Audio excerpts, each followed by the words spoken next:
UBC, inspiring Uganda.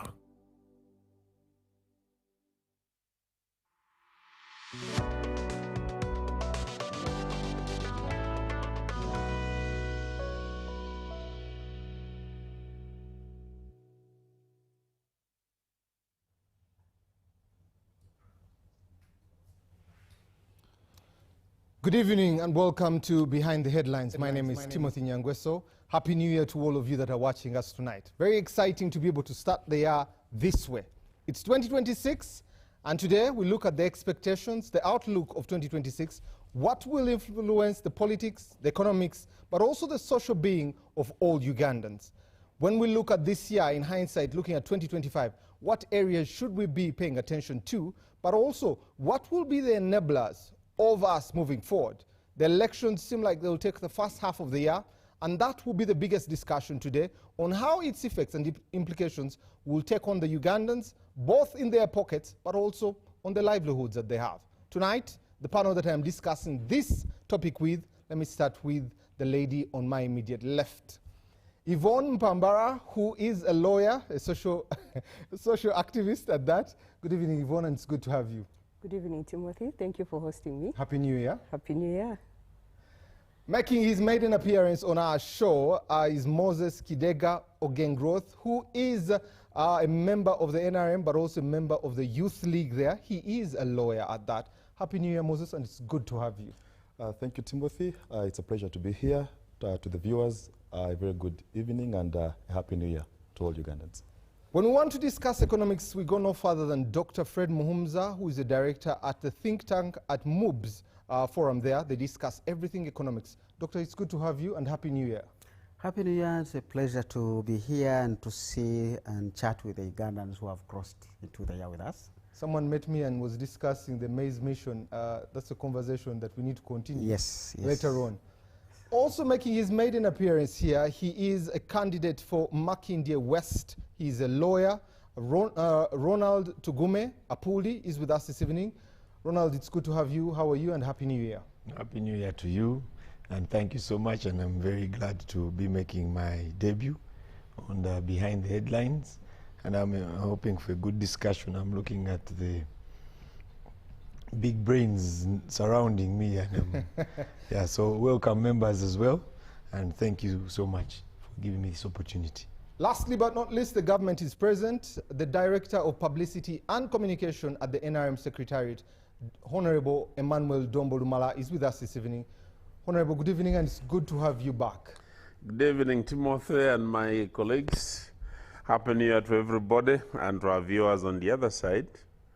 Let's hope we shall begin from where I stopped. Were you at the campaigns today? Absolutely. I've just come back from Nakawa and I'm excited. Okay, interesting. Were you in Kawempe yesterday? I've been following the trail right from the time we started. Yes. And, you know, when we had the elections last time, there were false accusations against the National Resistance Movement, specifically against the president, that he was using the COVID pandemic because he did not have the numbers and creating regulations that would not enable other people to come up for the rallies. He said, no, let's protect the Ugandans first.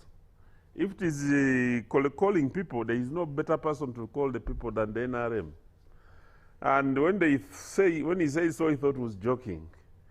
When it came to these elections, around September last year, 30th, specifically when we started in Luwero, people got surprised about the numbers. Now the accusations started. Whether the numbers were a result of AI or they were real numbers that had come to the venues of the meetings. And I'm going to come to you, Honorable, to start from there.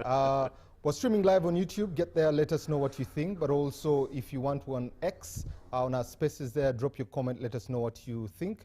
The number is 0709 60 25 92. 62, sorry. Send us your WhatsApp or text there. We'll be getting to it in a short while. We're also joined by none other than Honorable Mike Mukula, who is the chairperson of the East African chapter here. And Honorable, good evening, and how are you? I'm very well, my brother Nyangweso, and I'm exceedingly humbled, profoundly honored to be engaging with a galaxy of those distinguished Ugandans who are on the panel this evening. My greetings to all of you and Happy New Year. Happy New Year to you, sir. We'll be coming to you in a short while there. Be part of this conversation. Let me start this conversation from where it should be. But also, case in point, this is the financial year that started the NDP4. We also will be having a conversation later on during the year about the SGR, some of those things, the enablers that are there, the economics that looks like it's working, but also in 2011 we had the highest inflation in this country after the elections. But let me come to Honorable Lumala Dombo. Honorable, you have been on this trail. I was with you on Sunday, having very many conversations there. But when you look at 2026 as a year, the elections will be next week on Thursday. What is the outlook for 2026 as the people in government? Well, it's difficult to decide or determine the future without looking at the past. True. By this time last year, I mean last time when we last had an election, Kampala was 10th up. By this time of the elections, over 50 bodies had landed in Kampala. And everybody was scared about what was likely to come up. It was difficult to know whether people would be encouraged to come and vote, whether the voter turnout would be enhanced. And nobody knew what exactly lay beyond the elections.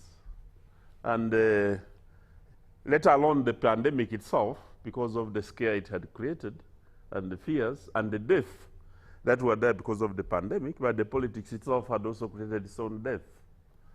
Now, because of that, at that time, it was difficult to know the outcome. When you compare with what is happening now, yesterday I was on one of the media houses by the representative of one of the parties, the National Unity Platform, and was very proud to say that his candidate had traveled most of the candidates and they had covered over 130-something districts.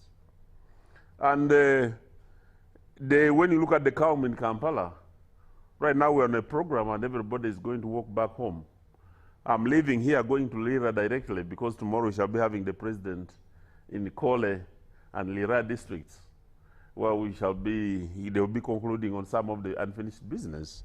So when you look at really what is happening in the country, the situation is more calmer. There seems to be more certainty. And some people have even complained on some media houses to say there is nothing new about the elections, and others feel as if the elections are not going to take place. Others feel that the winner is already known, which is also not good because it could easily create a problem for us by discouraging people. Huh? You're insinuating that you're winning, that already people are saying that you're winning. No, you know, I don't know whether you have been to the coffee growing areas. Bugisu, Mbale Hills. No, in Buganda here, the other day I was in Budu, and I saw people were selling, farmers were selling the flower. Somebody brought a buyer on the garden because of the flowers, and he received some deposit to say, because of this, I'm expecting this tonnage per plant. And somebody was given cash. So when you look at the flowers in the gardens of the NRM when we're moving at the rallies, it gives us a lot of hope. But we need to work extra hard to transform those flowers into coffee beans, which will be on the 15th, when we must encourage people to go and vote, but also give them civic education and voter education to vote properly so that they don't spoil the votes. I believe that if the situation continues like it is, very consistent message, very sober exposition, same message from the same president, all the way from Luwero on 30th September, up to today in Nakawa. He was repeating the 7 matafalis. Where there is time, he mentions all. When there is no time, he mentions about 2 or 3. Like this afternoon, he was only to mention about 3. He will be repeating the others when he does the press conference. So the consistent message, the stability, and the certainty, and the people to pick up courage to come and pick the T-shirts of NRM in the public meetings and putting them on and moving around and celebrating It is something that brings hope and joy to us in the NRM, but also which shows that Ugandans are becoming more mature and more tolerant than they were in the previous elections. Any concern for the elections? Do you have any concerns, especially with how the process is ongoing? The concerns basically is, you see, an election is not done on the 15th. It's a process which starts with the voter preparation, the legislation that is available, the technology which is going to affect the elections, the environment in which we are going to be operating, and then the players themselves. During the previous elections, you could see the ultimatums coming out of the candidates. People would call a press conference and give police notice that they are not going to abide by the regulations. Then police would also set up roadblocks to say, let us go and confront them. And the outcome was always not admirable. But right now, everybody, I want to credit all the candidates, despite the clashes that have happened. I've seen Honorable Chagulanyi himself coming up to tell the people of Uganda that let us have a peaceful process. I've heard the Honorable Mugisha Muntu, Honorable Nandala Mafabi. I've heard the religious leaders. There seems to be a very common voice moving to say Uganda is stable. We don't want what is happening in the region and some countries around the region to affect us in Uganda. So I want to tell you that if we continue like this, we shall have a good process, we shall have a good declaration, we shall have good celebrations, and then we shall continue with other processes. Before I get to Ronald, you mentioned something about unfinished business in Lira. Is that between the Minister of Health and the Minister of Gender that you're going back to sort out? You know, our candidate is also the head of state. While he has to pursue the official program of the Electoral Commission, he has also national state duties that the president must keep running, both state and also regional. He didn't know when we should have been in Lira and Kole and also Lira district. He didn't know that there was a very important engagement at international level, which had been scheduled, and when some came, he had to cancel the meetings in Lira in order to fulfill those duties. But now it is important that we go back to do the unfinished business, but also to visit 1 or 2, 3 areas, depending on what other candidates had done after we had left. Purely because in this, what is important, and I want the Ugandans to know, the president has repeatedly talked about the 7 Matafalis.